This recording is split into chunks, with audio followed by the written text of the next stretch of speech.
Hello everyone, welcome back to my channel. तर आज मी तुम्हाला आपल्या मिक्सरचे जे ब्लेड्स असतात त्याला घरच्या घरी कसं शार्प करायचं ते तुम्हाला दाखवणार आहे। खूपदा यूज करून हे ब्लेड्सचं जे शार्पनेस असतं ते चाललं जातं, तर मग आपण ब्लेड्स चेंज करतो।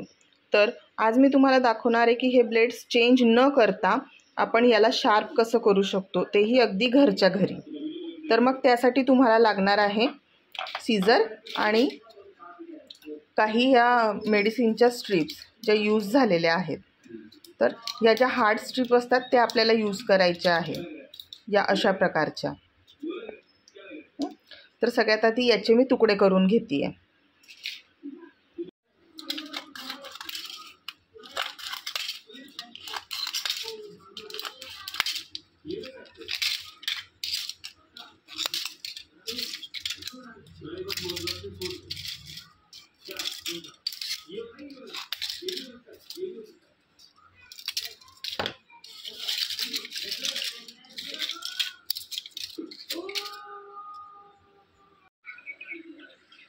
अशा प्रकारे मी याचे छोटे छोटे तुकडे करून घेतलेले आहे। आता हे तुकडे मी या मिक्सरच्या भांड्यात टाकते आणि या मिक्सरच्या भांड्याला मी आता 2 ते 3 वेळा ऑन करून फिरवून घेते आहे। तर मग आपण बघू की मिक्सरचे पाते शार्प होतात की नाही। हे जे ब्लेड्स आहेत ना, हे अगदी याचा शार्पनेस खूप गेलं आहे। मी अगदी हात लावून बघू शकते। या ब्लेड्सचं शार्पनेस जे आहे ना, हे खूप कमी झालेलं आहे। म्हणजे मी हातही लावून बघते आहे आणि मला खूप वेळा काही मसाला वगैरे पेस्ट करायची असेल तर मग हे फिरवावं लागतं।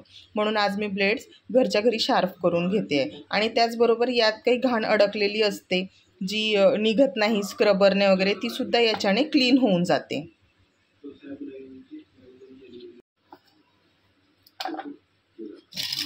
चांगलं 4 ते 5 वेळा मी हे फिरवून घेतलं आहे।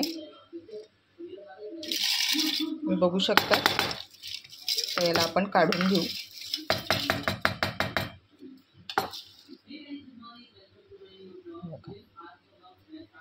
आता मी या पात्यांना हात लावून बघते।